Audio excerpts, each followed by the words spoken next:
Hi, everyone. Thank you so much for having me. Um, yeah, my name is Cora.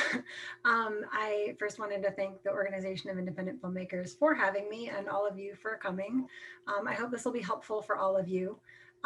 First, forgive me, I've got like my notes on the corner of the screen, so I'm going to be doing this a lot. Just for context, yes, I'm the president of the independent production company Space Dream Productions, which I co own with my husband, Spaceship. Yes, his name is Spaceship. Since we officially launched our first film in August of 2016, we've had over 50 projects either move through or currently moving through our production lines. So we've gotten lots of practice on the whole process of making a movie. We've done a lot of 48-hour projects where you're supposed to, and we do, actually follow the rules of writing, directing, producing, shooting, and editing the film within a 48-hour block. So we've done about 10 of those. So a lot of that experience is what I'm going to be drawing from for this. And we've had every range from a total dud to, we didn't even make it in time to winning the 48-hour Miami last year, which was pretty cool.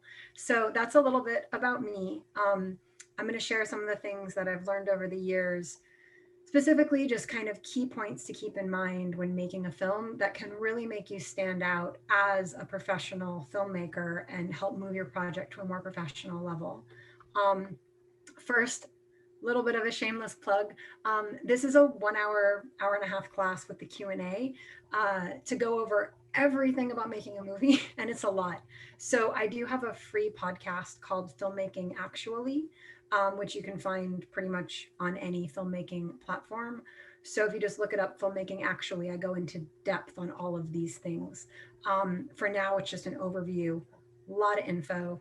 I'm going to see how we do on time, but I'll stop after like development and then we'll do a quick Q&A and then script writing and do a quick Q&A. I think that'll be the best process for us.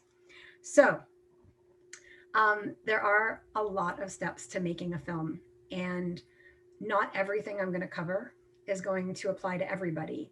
But if you're looking at working as a producer, which is the person who gets a project going and takes it from idea through completion, and if you're someone who does that, congratulations, you're a producer. Um, Only producers need to worry about every single thing that I'm going to be covering. The rest applies to more specific areas. And hopefully, if you are a more specified role, having the information kind of helps see where you fit so you can kind of work as part of the team with everybody else. Um, Take from it what you will. This is my own experience. So, however it works for you is really what it comes down to at the end of the day. Um, I will say one part of filmmaking is actually a legal side. There are release forms that you need and copyright clearances and allowances for artwork and music and all of that stuff. I'm not going to get into that here because it kind of is its own thing. I do have a podcast episode on it, but that is something that if you are going to be submitting to festivals or using a film project, you really should have those release forms in place. And that is something that you should learn about separately. Okay, so, all of that said, um, when you're making a film, the first thing you need to figure out is why am I making this? And that doesn't need to be some like deep soul searching, go meditate for 5 months. This is how to make a film on a deadline, not how to develop your screenplay until your grandkids are old enough to fund it with their retirement fund. Um, if you need to know what the purpose is behind you doing it, because there's various choices you're going to have to make along the way when you're putting your film together. So, I know a lot of people are here from the OIF Film Challenge, which is awesome. And it's okay if the why is to win a contest, but you should probably look a little bit deeper. What story do you want to tell? What do you want the audience to feel? What are you trying to communicate? Sometimes you are just making a film for a contest. You have to fit their runtime or their character requirements or genre requirements or whatever. And you have to take that into account when you're making your film. If you're looking at going to festivals, they say that 7 to 12 minutes is the festival sweet spot.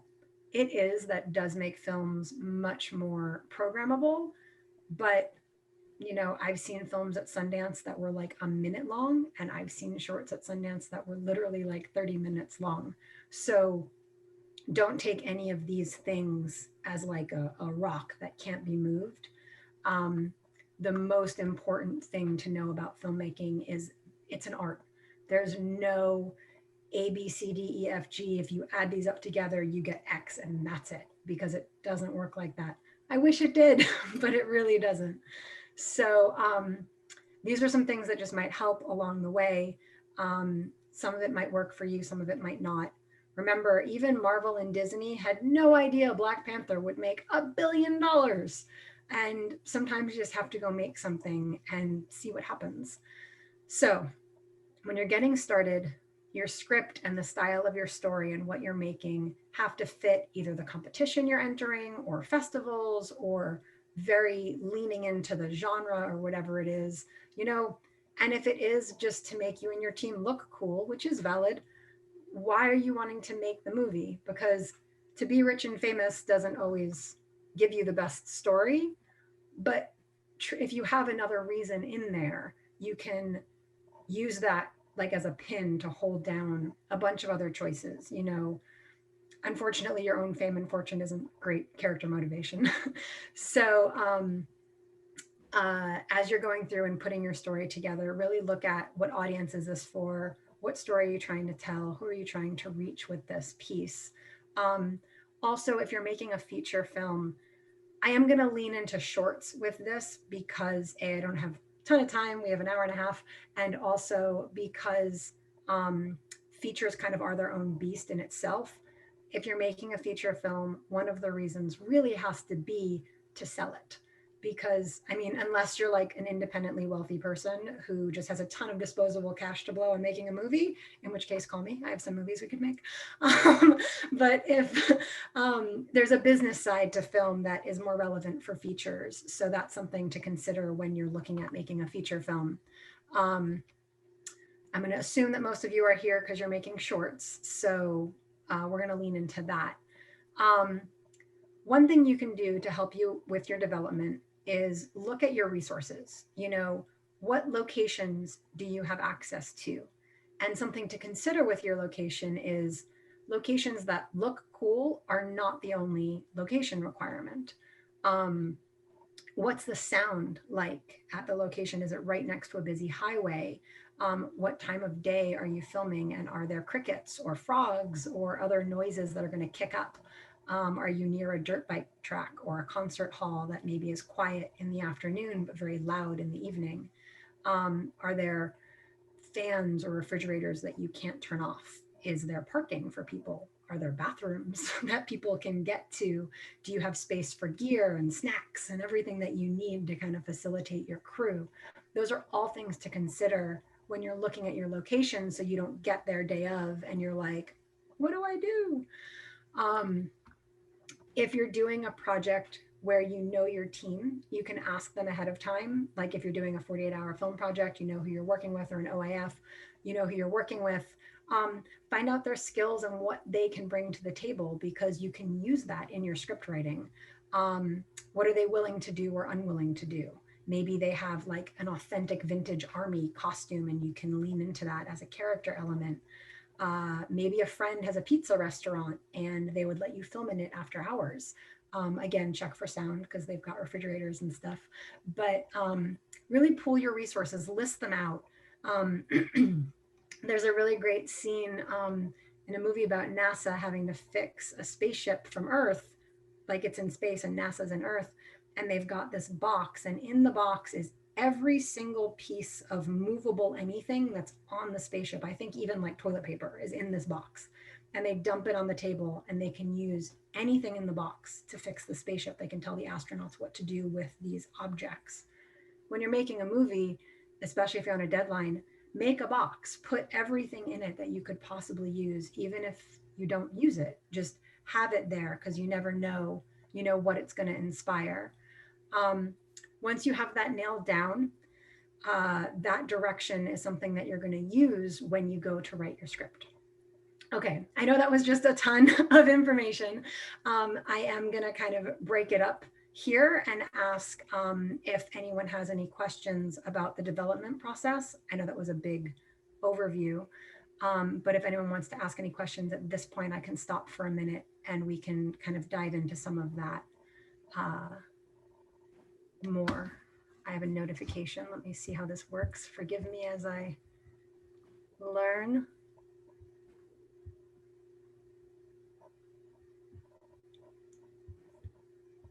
Okay, awesome. Thank you, Danielle. Okay, cool. So if everyone is tracking with that, then I'm going to move on to the script part.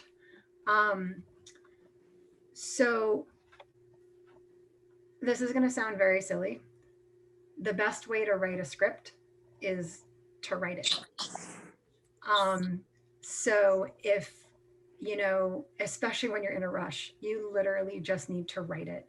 You know, you can use the list of things you made for inspiration. You have a friend who's an actor, who's an amazing swimmer. You have access to a pool. Sounds like you can make a movie about a swimmer really easily, get some good production value of somebody in the water. Maybe you have someone who speaks sign language and you have to make a silent film. You can lean into that.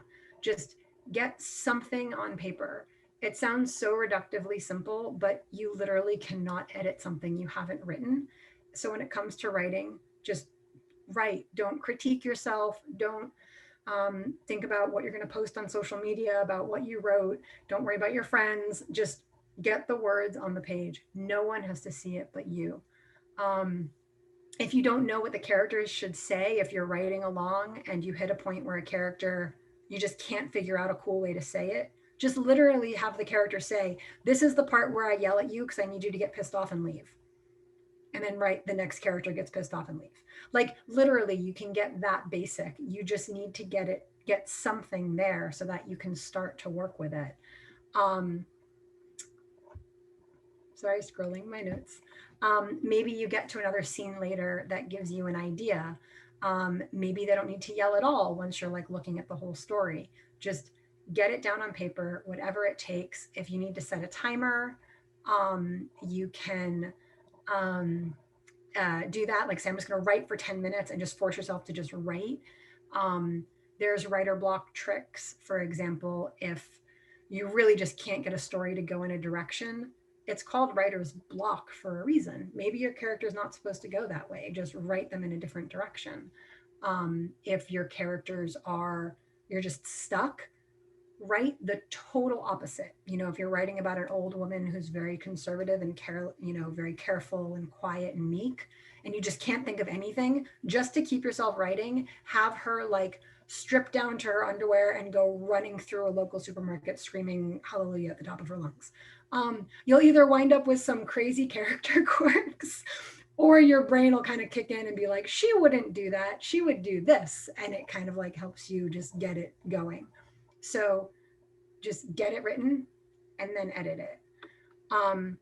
It does help to know where you're going overall, have a little bit of an outline or a little bit of, you know, I'm going to make a story about a swimmer that, you know, wins a gold medal, or I'm going to make a story about a little girl who almost drowns and her brother saves her, or whatever. Like, get a concept of what you're going to do, and then don't worry about your page count. And if this doesn't happen by page 2, the distributors are going to get pissed off. They're not going to want to buy it. Just write it, and then you can get all those pieces in place. Because if you put yourself in a box, not the kind of box where you're putting your resources, but if you like paint yourself into a corner without even giving yourself like a brush, you're just pouring paint all over the floor. Like, give yourself a chance to get that story started. I will say there's a very popular idea of 1 page equals 1 minute of screen time. That is a very true statement if you are writing like a 1950s sitcom. Modern day filmmaking, unfortunately, does not follow that exactly. Sometimes it does, sometimes it totally does. We have our film Names on the Wall. It's currently on Amazon, and it's about 25 minutes, I think. The script is, I think, 13 or 14 pages, and it's a 25-minute film. We've done 48-hour film projects where the script is like 12 pages. And even as we're writing it, my husband is like, that's too long. And I'm like, no, try, like, look, I end it 7 minutes. Um, there's no way your screenplay is going to account for every beat of action, every actor reaction to dialogue, every moment of silence between someone walking into a room and then doing whatever you need them to do. Like, and if you're writing all of that into your screenplay, you're writing a novel and you kind of need to back off and let the director and the actors do their job. So write a screenplay, give it room to breathe, and for the other members of the creative team to like contribute into it and bring the story to life. I will say if you have to hit a runtime, get your script written, like focus on just getting the story, make your point, and then read it. Don't read it like a table read. You don't have to like get a bunch of people together and do some big complicated thing. Literally just sit there and just set a timer and read it out loud and just read it the way you envision it in your head as the writer. Give people moments to react, give them time to walk in, to walk out, give them beats, like pause for a little bit and see how long it takes. And maybe your 5 page script is a 20-minute film. Maybe your 5 page script is a 2 minute film. So the only way you're going to know is by actually timing it out and pacing it. Um, but don't do that until you've actually written it, or you're going to drive yourself crazy, like editing and re-editing before you're even finished. Once it's written, edit it to a good story, and then you can cut for time. Um, Also, when you edit, you can check for things like, are your characters really boring? Are the women all cute and sexy and the men are all really strong and stupid? Um, could a character's gender be swapped, and could that make the story more interesting? Did you write for like a type instead of writing for a person? Did you make a character a specific race for absolutely no reason when literally any good actor could portray that character no matter what race or nationality they are? Um, did you, you know, awesomely wanted to include a disabled person or someone from a marginalized culture, but then all of their dialogue is literally about the fact that they're disabled or about they're marginalized in some way.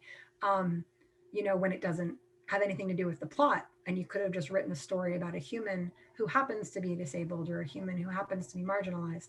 Obviously, if your story is about disability or it's about, being part of a marginalized culture, that's different. But if your story is about a bunch of friends going to the mall and one of them happens to be a wheelchair user, everything the person says doesn't have to be about the fact that they're a wheelchair user. It can be about the fact that they love those jeans or they really want to go get an ice cream. Like they're a person. So treat your characters like people, no matter what other characteristics you give them. Um, I will say I've had some really good experience with screenplays where we get them and we read them and they're fascinating. And I go, what would happen if, and we flip the gender, like all around, we make male characters female, female characters male. And it's very interesting to me to see like we're way down the line and this one male character is just so boring. Everything he says is just so boring. And I'm trying to figure out, why is his dialogue so meh? And then like my husband points out, well, it was originally written as a female character and you flipped it. And I was like, oh. And we go through and just kind of like punch up the dialogue. Um, so another thing to look at, not just if it's boring, but like, is it like, okay, don't take this the wrong way, but a lot of, I've seen this a lot with indie filmmakers where they just like pepper their film with like really harsh profanity or just a lot of casual profanity where like every other word because they want to be edgy or they want to be real. And sometimes it's just overkill. Like when your characters could be so much more interesting if they used their words. Like, yeah, sometimes they have to like scream F you at the top of their lungs, but what do they mean? Why are they saying that? Like, could they say something more powerful? Maybe your little conservative old lady who's very shy and timid, her screaming that could be like, whoa, and it's a character moment. But if someone's just like dropping an F bomb every 2 minutes because that's how people talk, it makes your character very flat because there's no, unless that's that specific character in that specific world. But if that's just your whole script and every single person, try and find a way for your character to be real and to communicate what they feel and what they mean. or have that be a, a struggle that they have. Maybe they can't communicate, and that's part of the problem, and that's something that they deal with as a character. Um, you know, look at, are all of your characters saying the same thing? Like they all have the same rhythm and cadence, they all use the same slang. Sometimes that can be cool for like a group, but you want your characters to be individual people too. Um, Also make sure that you haven't like gone so off the deep end with making your characters interesting that now they're not actually saying anything. Like when you read it, it's like what's happening, like the dialogue is so like esoteric that you don't really know what's going on. um there's a really amazing example in one of the um I think it's in The Social Network, where he's on a date and he's talking about one thing and she's trying to like talk to him like on a date, and their conversation is super awkward and he's saying one thing and she's trying to get him to talk about something else and he's not really acknowledging her. Like that's something that makes for an awkward conversation, and it's something to keep in mind when writing dialogue, because you don't have to be perfect. Like when someone says something, the next person doesn't have to say okay or cool. Like everybody doesn't always acknowledge people. They probably should, but they don't. And sometimes a conversation can be super layered or add tension if one person's saying A, the other person's talking about B, or if there's just double meaning. Um, there's a great scene in the TV show Smash. It's an older show. I won't say too much about it because it's a little bit of a spoiler, but there's two characters that are reading a script that for a Broadway show, but those two characters kind of almost like had an affair. So they're reading the script and the producer's trying to get the scene worked out.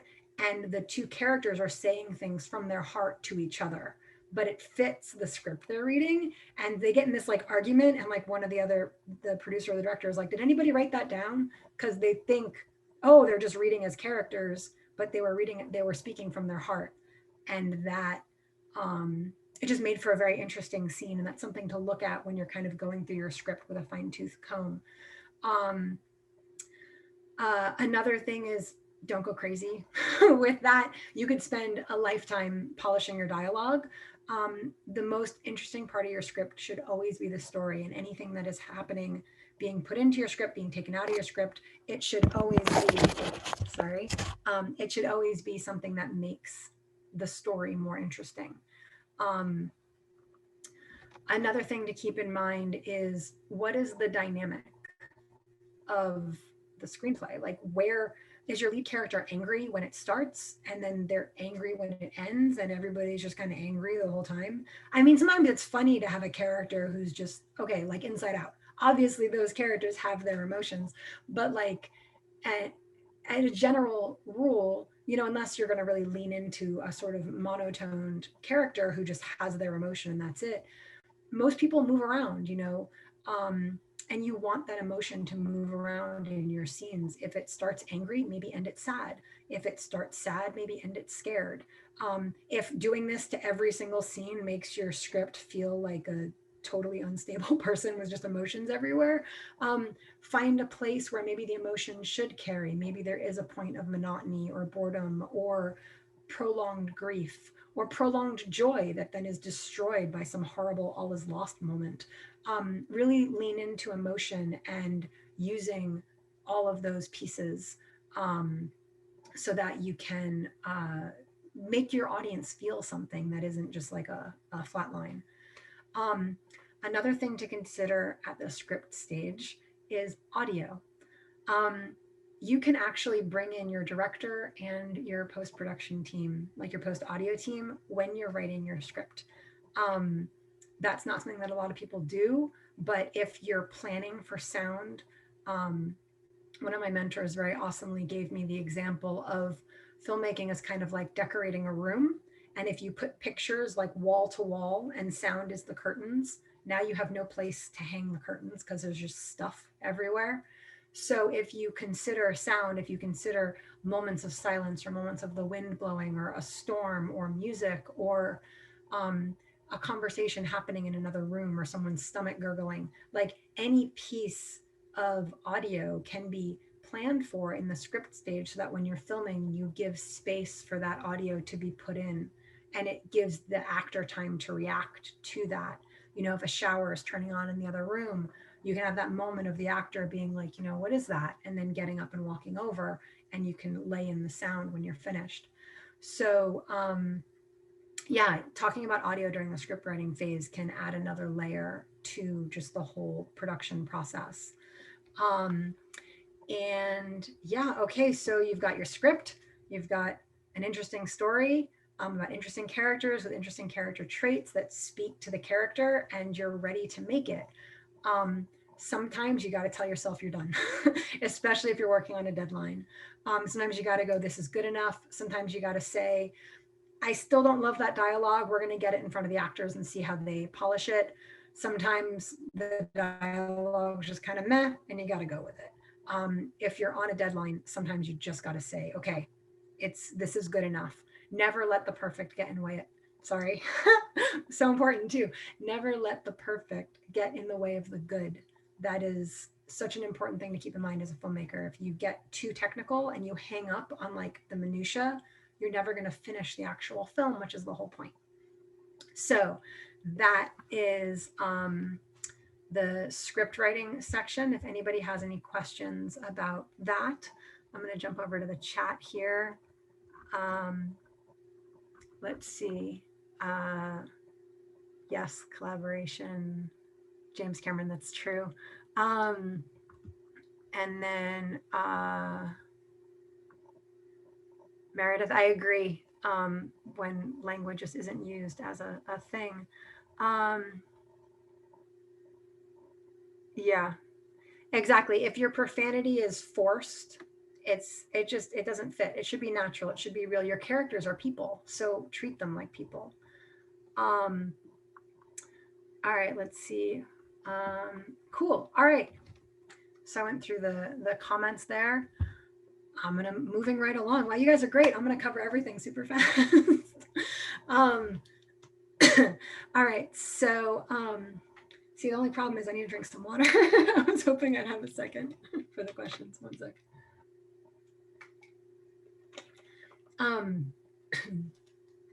So, all right, you've got your script. You're going to start putting together your crew. One thing that's really important is casting.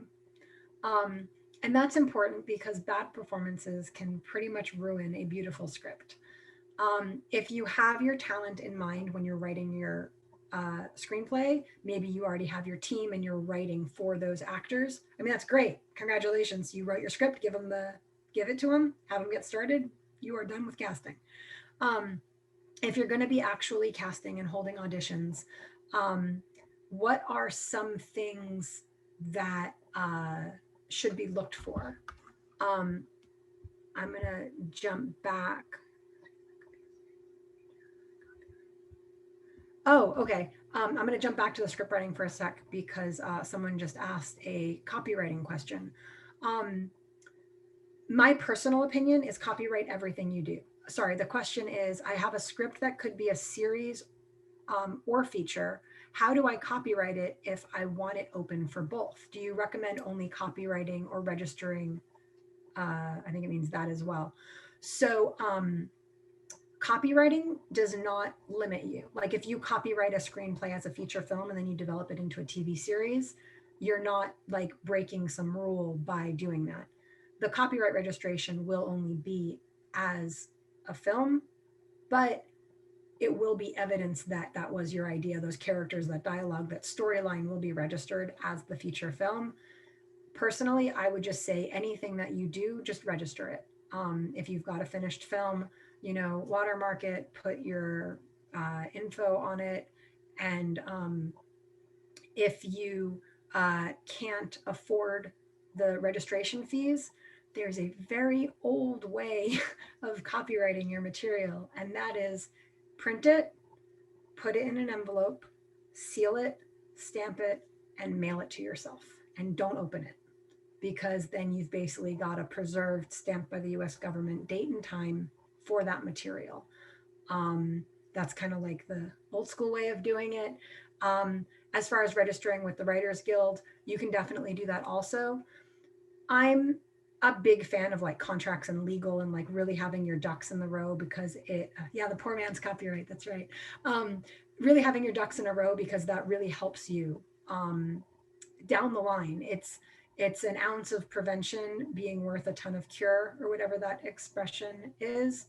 Um, so if you have something that you want to keep the ownership of and really document that, go ahead and register it with the Writers Guild, with the US Copyright Office. Like just it's worth it in the end because that, you know, whatever little copyright fee is a lot cheaper than like hundreds of thousands of dollars in a lawsuit. Just saying. Um, so um, sorry, I'm just looking. There's a conversation happening. Yeah, again, this is all the legal stuff that I said is like a whole other side of things. The best thing to do is to talk to a lawyer because I am not a lawyer. I can say my opinion, but it's not legal advice. If you need a lawyer and need some recommendations, I definitely have lawyers that I work with that I adore and I trust, and I'm happy to refer you to them if you need. Um, and then Awesome. I'm seeing some comments that's getting into the, okay, cool. Yeah, just message me or message Danielle, however, and I'll go ahead and get that out there. Um, and then I'm seeing some conversation happening here about music influencing the writing. I love that. I absolutely, totally think that's incredible. It's something that more people really need to lean into. And I put music and that whole sound discussion, I put it kind of in the production and post-production side, even though it really does belong in the screenwriting part of things. Um, so yeah, I'll be getting to all that. So I'm not blowing by your comments. I'm just going to wait until we get to that. Okay, good. I'm just going to jump back over to casting real quick. I love the conversation happening about screenwriting. Um, so if you're going to cast and you're going to hold auditions, it's what do you look for? How do you know when you're doing an audition that you're casting the right person? The first thing I'm going to say is something that I think is very important. Don't cast by gender, age, look, skin color, body shape, size, ability, any of that stuff, unless you have to for your story. For example, the first film Space Dream Productions did was a Vietnam War film. Obviously, our Vietnam soldier was a Vietnamese actor because that's the only person that would be cast for a role like that. The American soldier was an American. Um, they were both male because the majority of soldiers were men. And for that specific story, we wanted it to be a little bit basic in that way. And that was part of our story. If you are writing a physical description or race or gender or anything like that into your script, ask yourself why. That doesn't mean don't cast by race. You know, sometimes if you're writing an American Civil War film, obviously the general of the Confederate Army is not going to be portrayed by a person of color because that doesn't make any sense. But, and you wouldn't, you know, yeah, anyway. So pick things that make sense for your story, but don't limit unless you have to, like unless it's part of your story. Otherwise, just open up your casting. Sometimes you will get a completely different person than maybe you were visualizing while you were writing, and it's a great way to kind of open up some more like inclusiveness to your filmmaking process. Also, totally bluntly, from a filmmaking side, it literally like quadruples your resources for that specific role. Because if you're not like, they have to be 6'2", blonde, size 4, like very specific. If it's just like, they need to be female because this is a story about a female between the ages of 32 and 41, kind of in that age group. You are opening up to an entire world of talent by not limiting yourself. When you do the auditions, make sure your actors have sides, the little like selection of a scene. I've gone so far as to take pieces of scenes and kind of put them together in a little mini script for an audition, just because I want to kind of see how the character moves through different emotions in the audition. Like don't take two random things, but things where it works together for one read.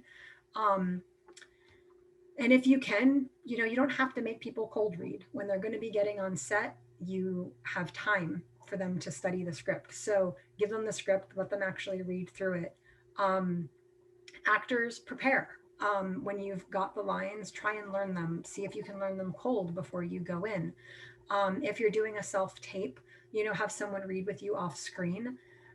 I will say, when it comes to self tapes, all casting directors and directors are different. They've got different standards. For me personally, I don't care if somebody doesn't have someone to read with them. If they can carry the scene by themselves and convincingly portray their side of that conversation with no one else in the room with them, there's a pretty good chance they're going to be able to do it with somebody.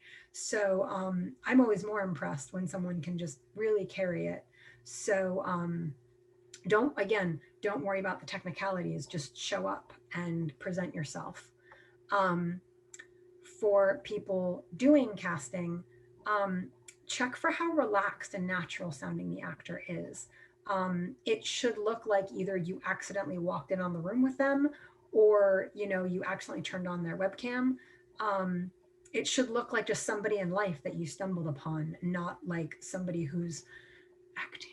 You know, it's are they existing as the character, and are they showing you the scene? Um, and actors, the number one feedback I have to give people all the time is relax. In real life, when you're talking, you're not thinking about the next thing you're going to say. You don't know your next line. You're talking. So when you're talking as a character, don't think about, oh, this is where he's going to say this and I have to do this because this is happening. And then you can't be here when you're acting. You have to be present with the character in the moment. Um, I will say, move around, be natural, embody the character. Take the Michael Caine School of Acting. Check it out. It's on YouTube for free. I feel like I just send people there all day long. There's a great part about how there's a difference between stage acting and film acting. Stage actors, they need to be big. The motions need to read across the stage. You have to be seen by the back row of a large theater. But on film, the camera's right here. So there's a great analogy of how acting on stage is like, performing a surgery with like a scalpel. But acting on film is like performing it with a laser, very, very precise. And, no one on stage can see you kind of go, but on camera they can.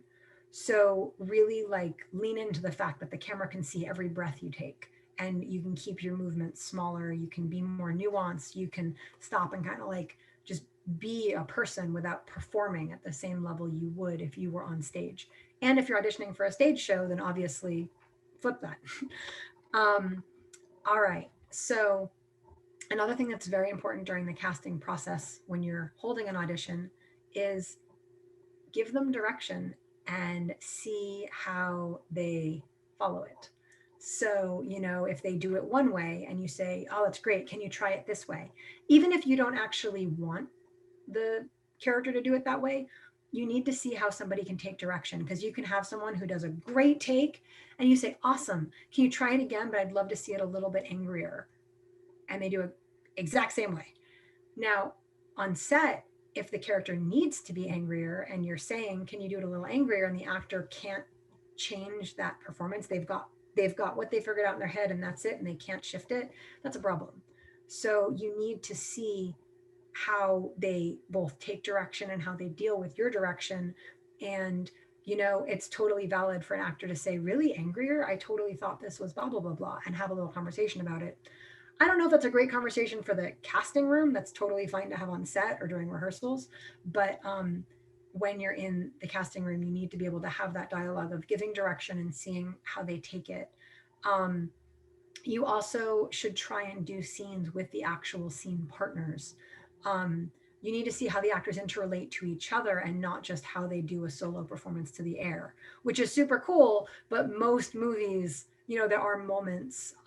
What's that? Once Upon a Time in Hollywood, when Leonardo DiCaprio is like alone in his trailer. Like, that's mind blowing as a scene, but you need to have that same level when there's another person in the scene that you're acting with, like he was with the little girl. So that's something I've seen before where like an actor does a great solo read, but when I put them with their scene partner, they're still here. They're not with their partner.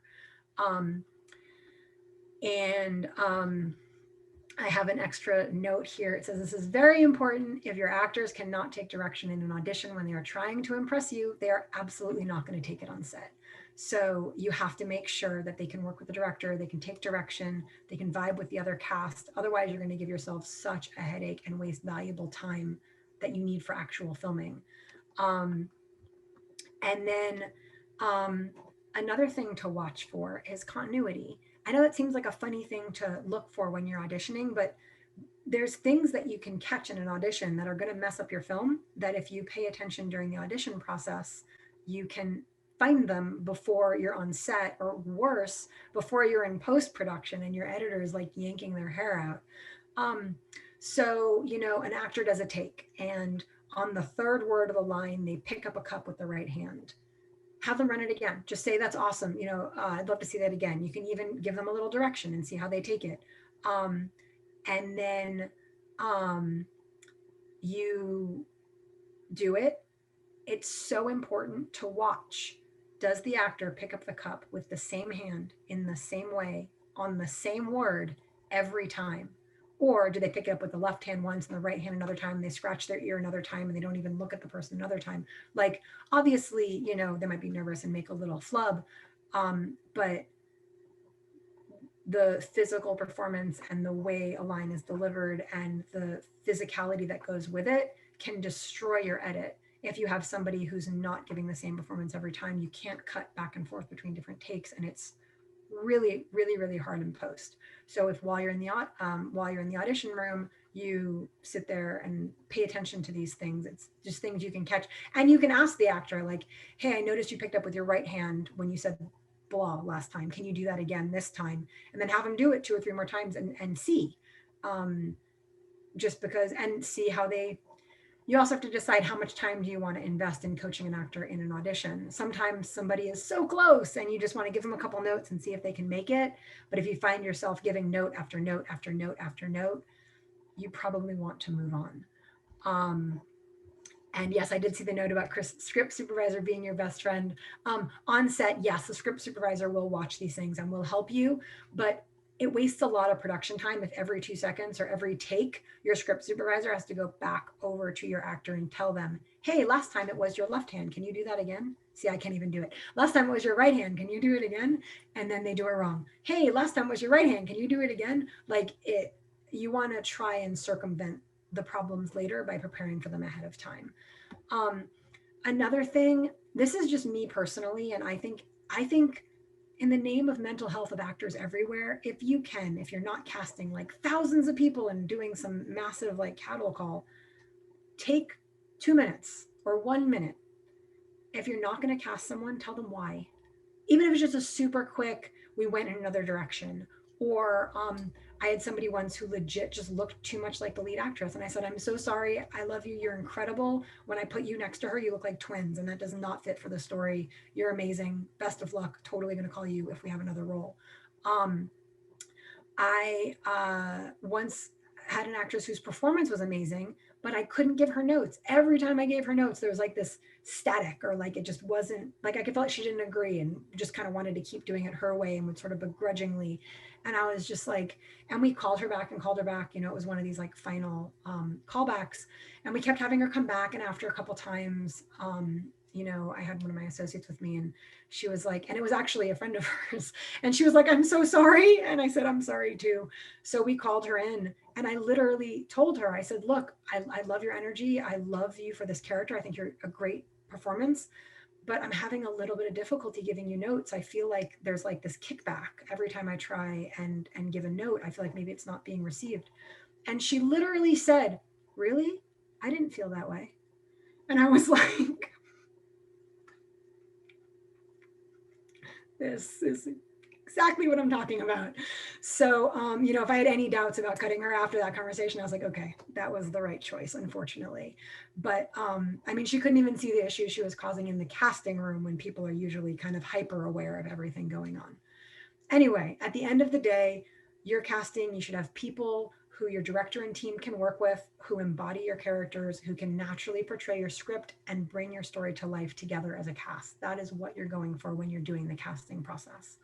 Um, all right, I know that was a lot. I'm going to jump back over here because I feel like there was a couple of questions um, talking about playlists still. Yeah, oh my God, I could talk about that all day. Yeah, the tech stuff.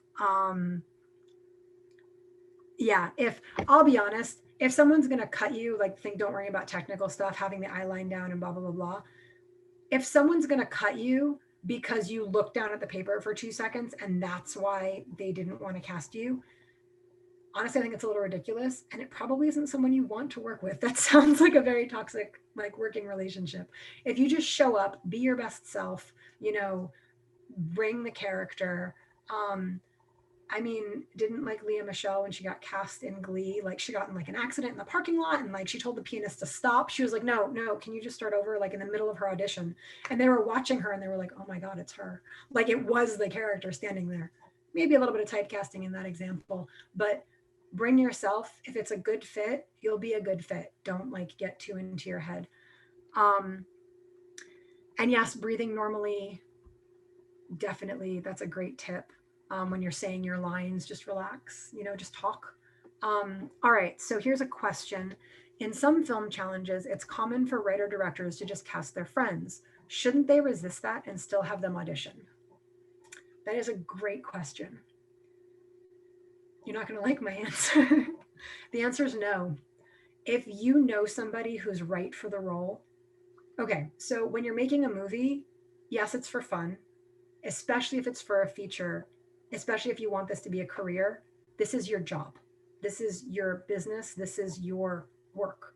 You should always take time to, be more inclusive, to work with people maybe you wouldn't have otherwise worked with, to expand your circle, to expand your network, to, as you build yourself up. There's that expression, never look down on someone unless you're reaching down to bring them up to your level. Like, you should always try to be as beneficial to the film community as you can. But at the end of the day, it's not your job to provide an opportunity for every single person in the world. It's everyone's job to provide as much opportunity as possible. And that's totally idealist. If you're doing a film challenge, if you're doing a 48-hour and you've literally have, 12 hours to write your script and another 15 hours to shoot it, and that's it. And someone is perfect for the role and you just want to hand it to them. Or even, I've been given feature film scripts. We optioned a screenplay where I read it and I was like, oh my gosh, the lead actor for this is blah. And I literally told my husband about the character and I said, I think this needs to be gender swapped and she needs to play this. And he was like, yes. And we gender swapped it, did a little bit of rewrites. I sent her the screenplay and I said, what do you think? And she was like, oh my God, yes, this is totally this is my role. And when we were doing the auditions and I was watching her with the people we were casting, she was so perfect. Like, I didn't need to audition because I already had the person. If you never audition and you're only just casting your friends and you never expand your circle, that could be seen as being a little nepotistic, and it also could be a little bit problematic. But especially if you're in a film challenge, you're on a short time, you're on a very tight deadline, you're usually on a very low budget, you usually don't have a lot of access to things like a long, luxurious post-production time to fix things that went wrong on set. And unfortunately, sometimes it is a good idea to work with people who you know in those situations, because you know them and you can trust them. And unfortunately, every time you bring in someone you've never worked with before, there's a little bit of a risk. And that's why during the audition process, it's so important to give notes, see how they respond, see how they work with people, see how they work with each other, because you want to make sure this is a good fit. Filmmaking, unfortunately, is not like kindergarten. Everybody does not need to get along. You have to be nice to people, but you don't have to invite them all to your birthday party at the end of the day.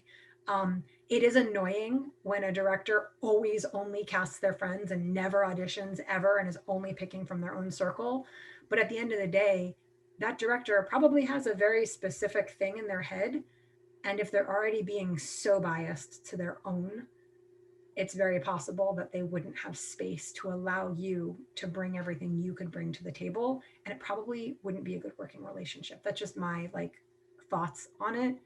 Um, when you're doing a general project, and even for that one thing, I think I offered two roles in that and we auditioned everything else. So that's just, it is a production choice. As a producer, it is safer to work with people who you know they can do continuity. I will say though, I did once, I totally cast a friend in a role. I didn't even audition at all. It was two characters. I was like, okay. I was like, hey, you guys, let's make a movie. It'll be great. And I'd never worked with one of them on film. I'd only worked with them on stage. They could not duplicate emotion to save their life. And I didn't even notice because it was one of these really quick, like, we're going to film this in a couple of hours type thing. And when we got to post, my husband looked at me and he was like, because he was trying to edit it. And she literally picked up the cup different every single time. I don't think she ever did the line the same twice, ever. Like it was a hot mess. So, yeah, those are all things to consider. At the end of the day, it is a personal choice of the production team and the director. All right, script supervisors are your best friend. Yup. Tell people why you aren't casting them. I don't understand people who can't take 2 seconds to give a note. You know, you're going to be there all day casting anyway. Just pull them back in real quick. Let them know why. Give them some constructive criticism. Those couple of seconds could save someone so much anxiety and so much mental anguish. Like, it's really worth it. Um, that's true. Bill Murray is in everything. Okay, good. Ron Howard. Some actors are non-actors. Yeah, that's true. I've actually had better luck with non-actors sometimes. We've cast them in things where somebody comes in and auditions, and I'm like, that was great. Usually because they're not like super in their head, and because they're not a trained actor, they're not like thinking about their technique. They're just like, oh, here's a character, and they just do it. Acting advice. Okay, I'm going to power ahead. I just saw the note that we're 30 minutes left. So, all right, now we're going to go into prep. I'm going to power through a whole bunch of stuff real quick. This is going to kind of cross over a little bit into actual production, so just bear with me.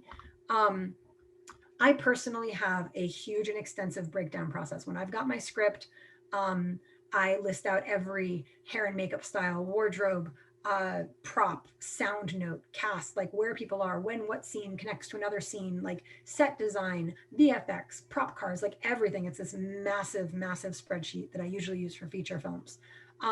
For a short film, you probably need to make a couple of notes, like if there is going to be a passage of time and you want to have wardrobe continuity or something like that. But you need to at least break down a shot list. And make sure this includes coverage. I cannot stress this enough. Coverage means if you shoot a wide shot, you punch in and you shoot individual singles, or you shoot a two shot of just the two of them, or you shoot like inserts to kind of break it up. You have to have something you can break it up with while editing. I will say it's very important for the director to be a part of this and to understand it, because like I've been on location where we are running out of time. We've got 2 hours left and like 3 scenes to shoot, and I don't have time. And as the director, I know in my head what coverage I need, and I know how the scene is supposed to play. And I can say, look, let's drop this shot, this shot, this shot. We're just going to do this. And if I need to, in post, we're shooting 4K, I can just punch into this one thing here or there, because I was part of that whole development process. So having your director in early is very, very, very helpful. And that isn't to say you need like a fully illustrated storyboard. I cannot be more like adamant about the fact that all that matters when you're making a movie is the movie. It does not matter how you got there. It doesn't matter how cool your script looks, or you know what editing software you used, or how expensive your camera was, or how much you paid somebody to draw like a Neil Gaiman comic book level storyboard. Like, use a piece of scrap paper and a Sharpie, or go to like the dollar store and buy a little notebook and a pen. Like, literally, it does not matter. What's important is you have a list of the shots that you need. That's what matters. So you need to make sure it's enough that it can get you through your edit. I'm going to make a quick plug. Next week, my husband is doing one of these classes. It's called How to Not Fix It in Post, and he'll be going over more of like the editing and the production tips in depth. I highly recommend coming to that because I'm going to breeze by a lot of this, and he's going to be talking about it for about an hour. Um, so have at least a note, like little piece of paper scribbled down. Um, and even if you think you know it, even if like I got it in my head, you have way too much stuff in your head on set. Write it down. You're not a weak person if you make a note. Like you are a responsible person if you make a note. Um, the director and the director of photography should really coordinate this ahead of time. And if you don't have time for both of them to do it, the director needs to do it because as much as the DP might want to be like, oh, but I'm the DP, it's the director telling the story. And if the shots the director needs to oversee the vision of the edit aren't there, then it doesn't matter. So yeah, that's important. Okay, work out a general schedule. If you know look up, you can just look it up online. When does the sun set? When does the sun rise? If you need daylight, that's important. Plan for lunch. Plan a little bit of space for something to go wrong. Keep in mind wardrobe changes and hair and makeup time and location moves and set dressing and all of that stuff. Um, Fun tip, if you are shooting like a 48-hour, I know the OAF is a little bit of a longer challenge, but try not to include a billion details that can totally like derail you if like one domino doesn't fall in place perfectly. Try to stick to single locations, low character count, little to no wardrobe changes. The last 48 I directed, we shot it all over the world, literally all across America and in New Zealand.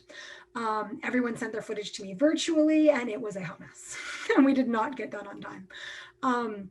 The last one my husband directed had two characters, two locations, and he was done under the deadline, and we won.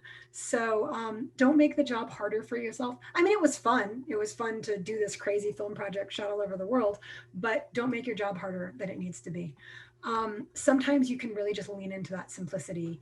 To be fair, we did once do one of a cast of almost 10 people, and we shot it all over this one house, but it was one house. And it was nominated for Best Picture, and my husband won Best Director. But we also had done a ton of prep work for it.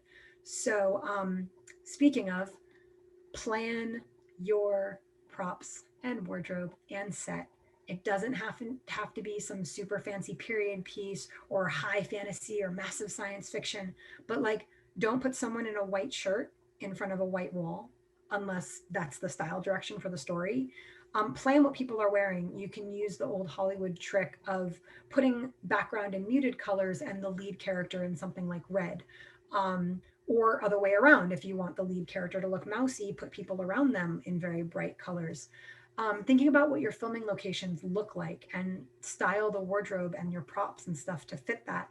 We were shooting in a very brown toned house, and I wanted a fresh prince, a French press coffee maker, and I got one that was like teal, and it really stood out against the background because of the way the colors worked together. So you know, if the walls are gray and your character is supposed to be monotonous, lean into that. If they're gray and you want your character to pop, put them in yellow or orange or something bright. Um, Also try to set dress if you can. You don't have to do, again, like you don't need to make the Harry Potter room of requirement for every scene, but just look at what's in your frame and set it up. So, you know, if it's supposed to be a frazzled mom at home, mess the place up. You know, the whole place, not just the space in front of her, but if you can see the space behind her, make it a mess. Open drawers, throw knives and spoons, not don't throw knives, but you know, knock over a glass, put some paper towels on, lean over a broom, like just make it feel very chaotic if the space is supposed to be chaotic. um if it's supposed to be very bare and stark, then do that. Remove little knickknacks, you know, make counters very spacious and empty. um Almost never are you going to walk onto a location and just film and do nothing. I mean, it's amazing if you can, but sometimes like add some pops of color, throw some pillows around, add some texture with like throw blankets or something. If it's supposed to feel homely, add like knickknacks and books and like, you know, stuff. If it's supposed to be old and dusty, take some baby powder or some flour and just kind of like go like this into the air and just let it settle and make it kind of have that dusty, grimy feel. But really make sure, you know, even if you're outside, pick up leaves and sticks that are randomly in your shot that don't fit there, or pile up leaves and sticks if it needs to look a little bit more run down. Really create the space that you're filming in so that the location helps to tell your story. That's something that's really simple and can really elevate your project. I know this sounds like so much work, but filmmaking is so much work. Like it is, but the difference between a professional filmmaker and the stereotypical indie film, which is stupid because indie films have no reason to not be as professional as a studio film other than the knowledge and application of that knowledge to the production of the film in the first place. So it's a lot of work to put in work on the details, but that is something that will really make a big difference in your project.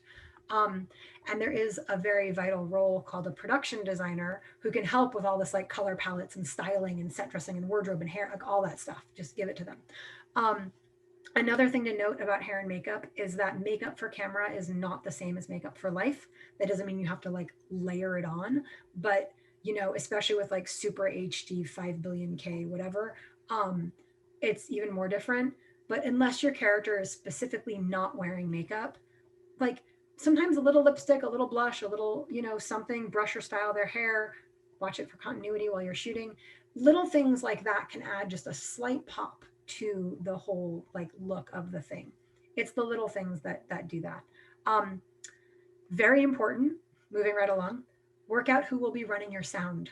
Do not use the camera mic. Even if you're putting a mic onto your camera, do not use that. Use a boom if you can get it, or lav mics. Coordinate with wardrobe so that they can be mic'd, you know, and it makes sense. The mic pack isn't hanging out or awkwardly like bulging from whatever outfit they're wearing. Do not rely on the camera mic only. I cannot stress that enough.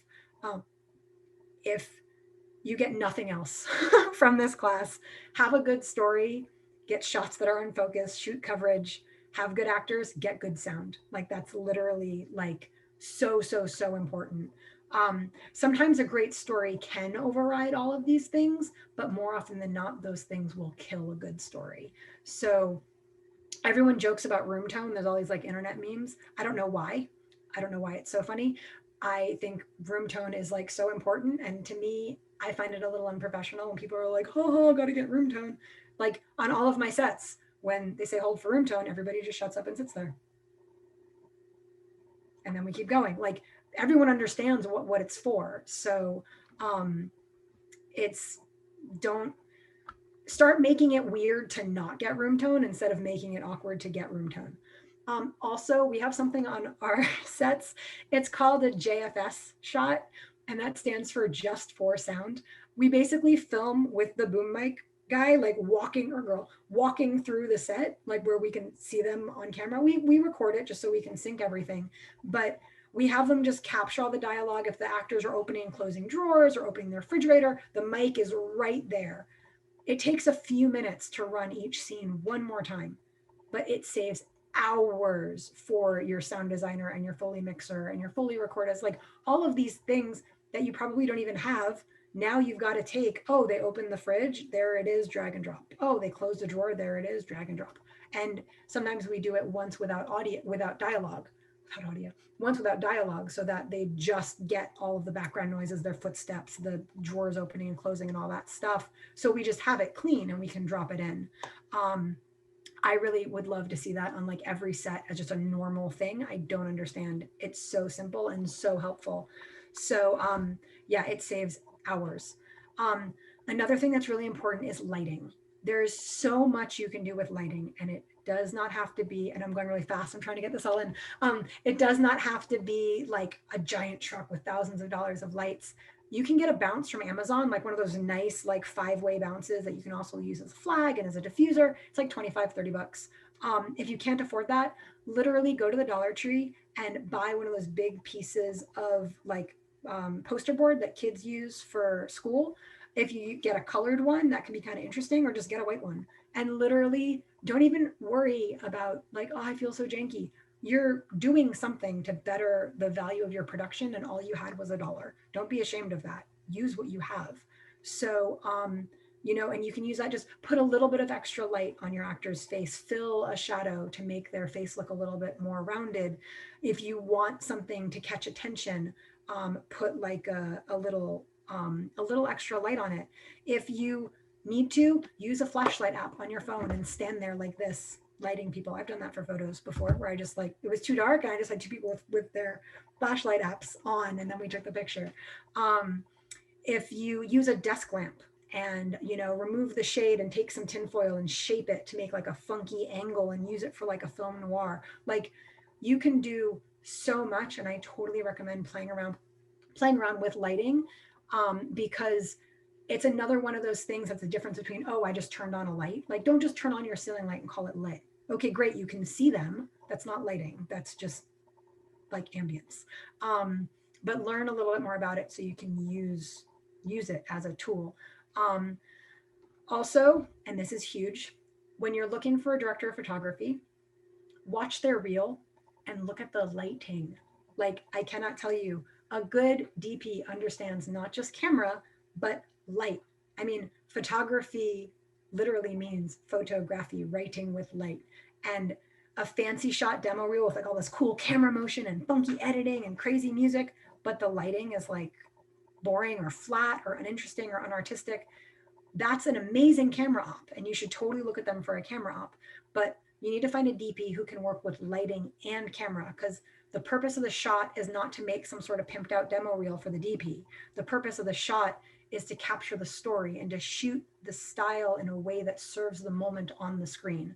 So it's not meant to be overly interesting to the point of distracting. It's meant to fill that moment of story with either a handheld or a zoom or a pan or any of these various different camera motions or camera setups or framing, all of that and the light that goes into it and what in your scene is being called attention to or not, all of that stuff is under the purview of the DP. And when you're looking at reels for DPs, I can't tell you how many I've watched where they're great, great, great camera work. The lighting is just not there. And I just skip them. Like, I don't need a camera op, I need a DP. So, and if you're a DP, make sure you learn lighting and make sure it's in your reel because it's really important. Um, Directors, set up your shots. Have interesting blocking. Don't just have, the person sitting in the camera in the corner, like talking to the camera or something. Maybe you can put the camera in the corner and have the room behind the person and have some depth. Maybe you want them to feel claustrophobic, so you put them in a tighter spot. I'm sorry, I'm seeing the notes and I'm trying to read my notes and read the conversation at the same time. It's tripping me up. But play around with your staging. There's a shot in the movie Titanic where Rose is getting kind of cinched into a corset while her mom is talking to her about this like basically arranged marriage, and she's just like yanking and she's like, ow, she's like pulling on her. And originally it was written the other way around. Rose was going to be putting the corset on her mom, which does have a sort of subservient feel to it, but it is way more powerful for her mom to be like yanking her into this thing that's like completely constricting her and crushing her organs while telling her you have to marry this guy. And it's much more powerful as a scene. So remember that just because something was written a certain way, you can bring it to life. This is why it's so important that the script goes from the writer to the director to the actors to the editor, because it really needs that lifespan to have every element of life breathed into it. That's also a reason why it's so important to not overwrite your scripts and let the other departments really have time to focus on what they do. If something isn't important, if it doesn't matter how she lifts the cup or what hand she uses or that she lifts the cup at all, don't put it in the script. Just write what is absolutely vital for the story and for the other departments to understand how to bring the story to life. This is also why tech scouts are so important, where to put lights, camera, all that stuff, general blocking walkthroughs before you shoot, because you can figure this all out. If you're on a time crunch, sometimes it's a little harder, but especially if you can't write the script ahead of time and then you're getting to your location and kind of rushing. But while everyone's getting in wardrobe, doing hair and makeup, eating breakfast, like walk around with the DP and the director and look and get an idea of how you're going to stage things. Or be familiar with the location before you write, so that when the director sees the script, they already know the location and they can kind of think with it in their head. Then there are just some general logistics. Who's going to pick up lunch? What are they getting? Where is it coming from? Who's going to order? How does that all work? Do you need to order ahead? What car is that person going to be driving? What vehicles does production need? Does our department need to jump ahead to another location to set it up and you only have one car and now no one can get lunch? Do you have a first aid kit? Who knows how to use it and who knows where it is? Are you going to be putting out snacks? And now in today's world, are you going to be doing that with COVID safety? I didn't even get into COVID safety in this. That's a whole other category. Another big thing is, does anyone on set have an allergy? You know, probably I say don't bring peanuts on set ever. That's such a common and deadly allergy. It's just not worth it. But sometimes sending a quick email to everybody, hey, quick question, does anybody have any, you know, serious allergies we should be aware of, whether it's for animals or for food? Because, you know, for all you know, your lead actor is deathly allergic to cats, and you walk on set at the location and the owner has 4 cats, and now your actor is puffy and swollen and their eyes are running and they're sneezing and they can't do their job. So yeah, that's something that you can circumvent with a quick email ahead of time. If you're shooting multiple days, where's wardrobe and hair and makeup and gear and all that stuff going to stay? Does anything need to be washed or cared for or kept for continuity?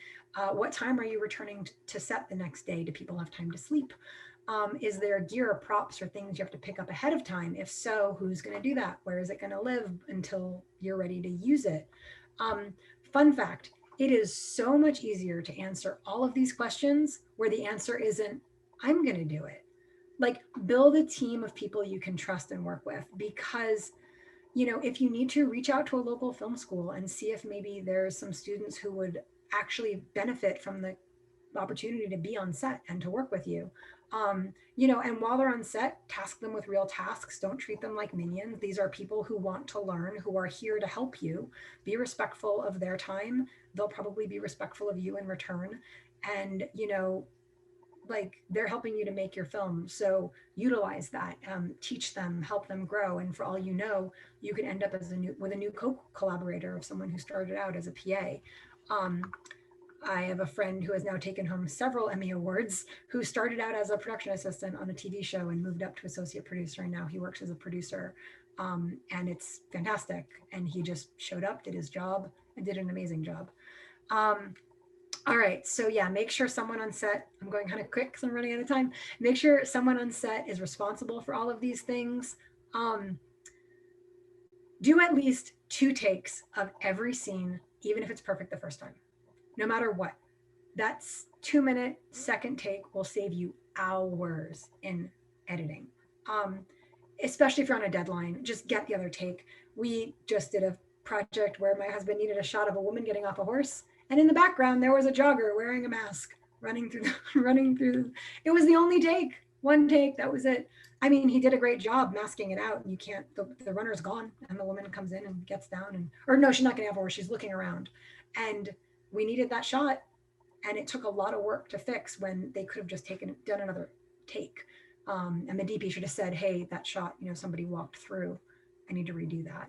All right, questions. I'm going to flip through this really quickly, and then we're going to, post-production is going to get crammed in just like post-production always is.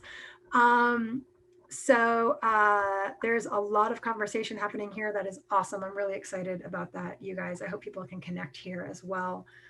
Good sound, camera mic, I know. Room tone helps. JFS, all the way. I know you all saw this, so I'm not going to read it all out loud. Yes, I'm going to just go on what Spacey said about your gear. You do not need expensive gear. Anybody who waves like a multi-million-dollar camera in your face and is like bragging about the this and the that, if you can't shoot something amazing on your phone, you don't understand how to make a movie. It's not about your gear. You can find amazing gear for very cheap.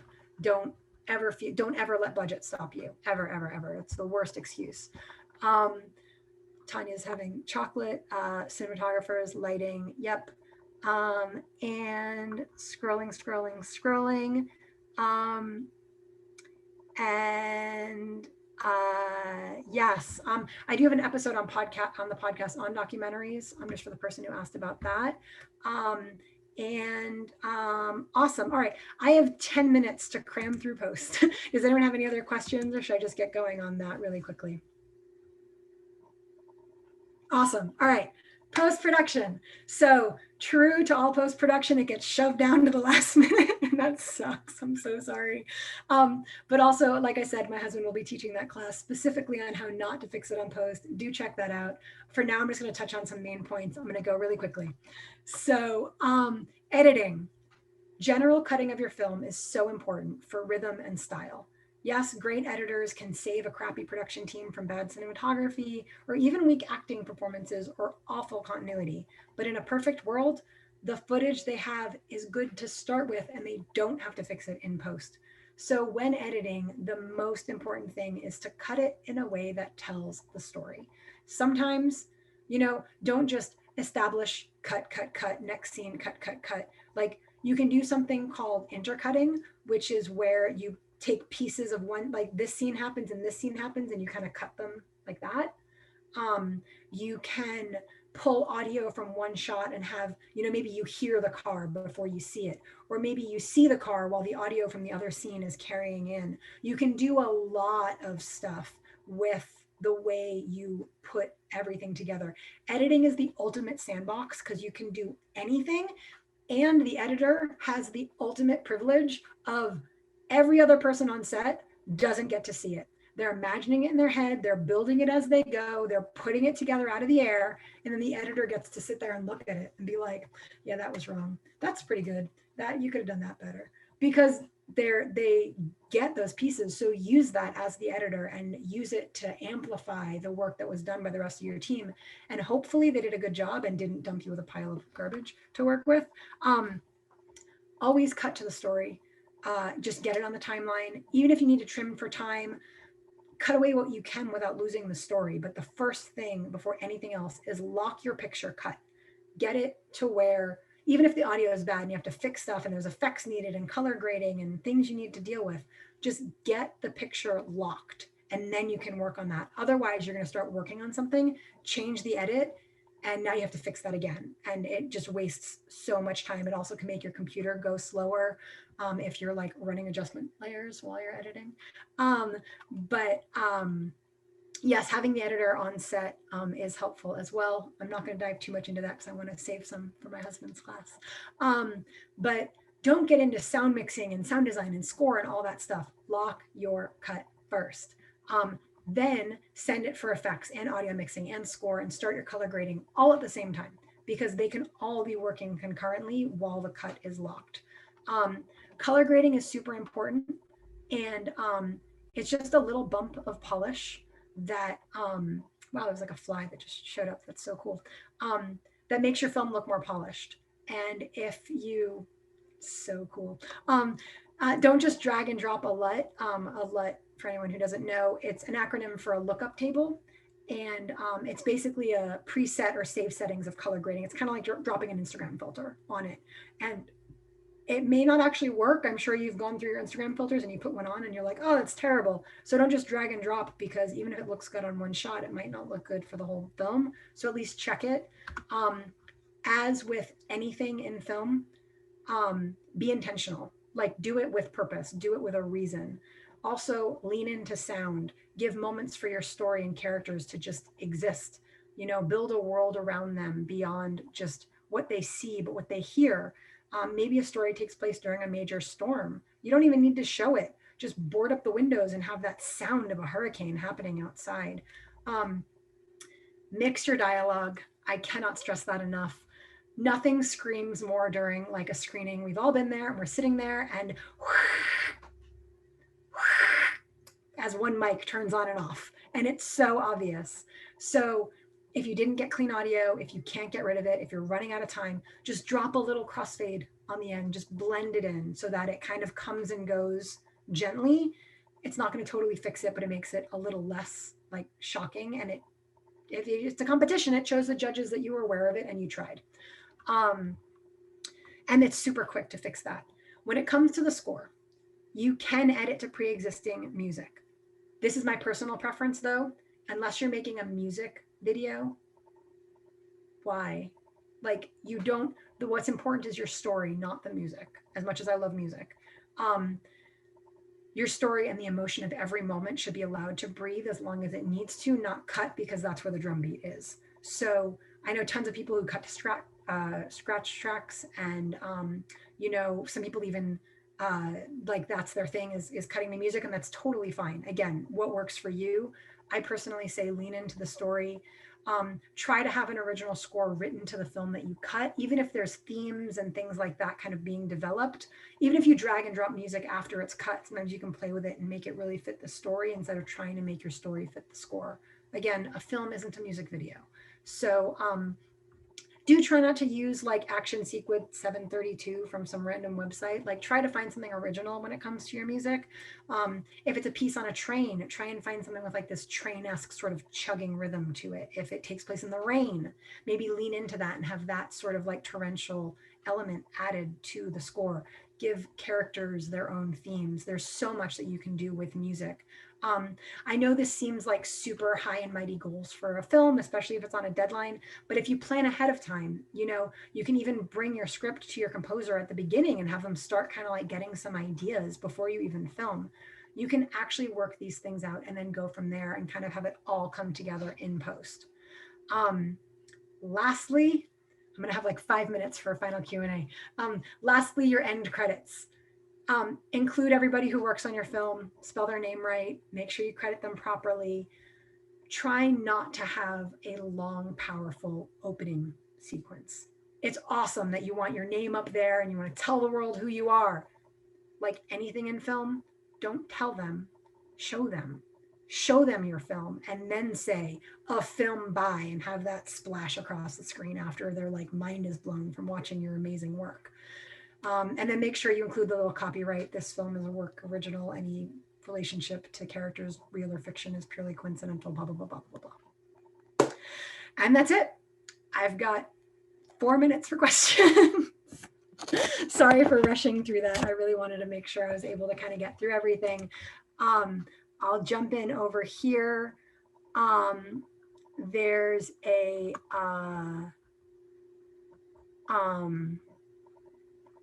yes, audio is so, so, so important. Having the editor on set can absolutely help, especially when it comes to reshoots and pickups. You can see it right there when you're on the ground, have your location, have your people know what you need to film. If you have time, have the actors retrack their audio. Yeah, let's go ahead and do some questions.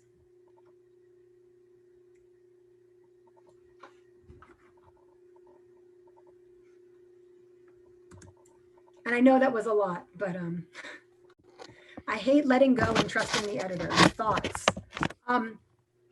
No one... I can comment on that. Hey, hang on. You get your class next week. Okay. Bye. Sorry, that was just edit that part out.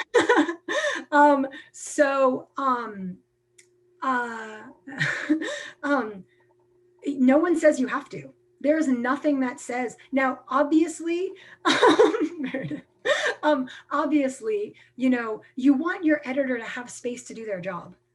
The editor is not the director. And this is something that I have seen many times, and I've definitely seen with other editors, not my husband, specifically not my husband, but I've definitely seen this where the editor has this sort of like God complex of, it's my turn now, just you let me do this. And that's not a good collaborative space for anybody. My husband and I have a great working relationship where the director usually does a rough cut, and then the other one, sometimes one of us will edit it. Usually it's him if it's just an editor situation. And then the director will come in and do a pass, or the director will do a rough cut and then the editor will kind of come in and spice it up and punch it up and make it like better.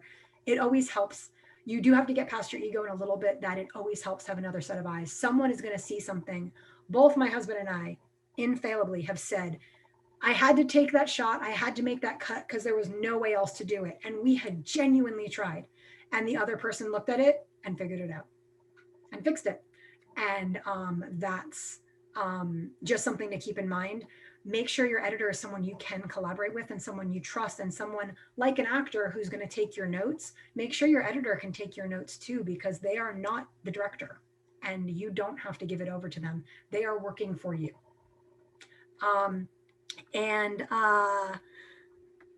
There was another question about the music. To grab music quickly, Tanya, there is a great website that we do use called hitrecord.org. The only thing is you cannot use anything on that site without the express permission of the artist. And you have to make sure it is entirely that artist's original work or get permission from everybody who collaborated on it. But more than once, we have reached out to an artist whose music we like the sound and feel of before the project, reach out to them, get their permission, get their email address, send them a release form and have them sign it. And then we just fill in whatever track it is that we're using. So that is great. You just have to, do not steal their music. Do not steal things from people, please. Also, obviously, my husband is an amazing composer. And the website is, Spacey, can you type that for me? And then I will also add, we do offer free consultations for people. You can schedule one-on-one 30-minute to an hour where we'll just, if you want to talk about your project, if you want to talk about a specific piece of a project, you want to ask more direct questions. It's something that we offer as available on schedule basis. It's usually on a Monday, but we try and be flexible. But if that helps anybody, it's on our website, which is spacedreamfilms.com. That's single space, single dream, plural films.com. And you can just click on consults. And it does say that there is a rate on a by project basis. That's not for the first one. The first one is always free. So if we can help you at all, if you want to pick our brains or whatever, if that's helpful. And then obviously the podcast is available for anybody who wants it. And then I will also make a shameless plug. My husband is a brilliant composer and musician. We also have people that we love working with. So if you ever want to reach out to us, we're happy to connect you. We love our network and we love the people who we work with, and we love bringing them in for other projects. We love getting them work. So if you are in needing of something, you can totally ask us and we're happy to make a referral or make a recommendation. You can email info@spacedreamfilms.com. And that's the general email box for pitches and questions and requests and stuff like that. Awesome. Whew, I got through it all. Thank you. You did it. Ah! Oh my God. Just wanted to say hi. Oh my God. Sorry, on screen, you're right there. No, So right that here. scared me. Thank you. Okay, that was very embarrassing. Thank you all so much for coming. I hope this was helpful. I know I kind of powered through a ton of information, and we barely isn't horror the next OIF challenge theme? We just barely scratched the surface on all of it. There's no way to cover everything, but those are some things that you can use that most people don't, that really will elevate your project and give you a little bit of an edge in a competition, a little bit of an edge in a festival. There's so much more I can say about all of that stuff. So it's okay, honey, I love you. And just because I have a little bit of stuck on my head on this, I will say about the whole casting thing, like should directors cast their friends or hold auditions? That director is going to be putting themselves on set in a position where they are completely responsible for everything that happens. Every set piece, wardrobe, camera angle, line of dialogue, they're responsible for. And that can be hard. And sometimes as a director, it can help both mentally and just professionally to know, okay, I can lean on this person for this. I can lean on this person for that. And it really is a two-way street of just respecting the director's position and understanding that people really should be given chances to audition, and you should learn and grow your network and all that stuff. We've met some amazing people through the casting process and through reaching out in Facebook groups and stuff like that. So I just want to say, I hope I wasn't too harsh by saying, no, the director shouldn't have to hold auditions. But I just wanted to balance that out a little bit because I felt like I was a little too punchy there. And then, yes, I didn't even talk about an AD. I had such a, I thought about it, putting that in there, managing your background, making sure your talent is ready for set, managing your schedule, doing your schedule in the first place. a good line producer will help you with a budget and breakdown. A good AD can schedule everything for you, keep you on schedule, manage all the departments so that the director can just sit there and focus on the creative and telling the story. So that those are very important things that I didn't even have a time to talk about. I saw somebody raise their hand. I don't know if we are out of time. I know we started after a couple minutes waiting to start. I'll let Danielle take that. Yes, it was me. I just wanted to know, how can I get the recording? I joined this event through the Facebook invitation. So I was just wondering, how can I get the recording? Sure. Hi, this is Danielle. I posted it. It's actually posted, I think, a few times in the chat. So go to the chat and you'll see the Organization of Independent Filmmakers website page. And we also have a Facebook page, and you can get the link there. Give us a couple days. We'll kind of, edit it in our own little post-production, and then it'll be in our library. Thank you. Thank you so much. By the way, this is Kshama. Oh, awesome. Thank you for coming. Thanks.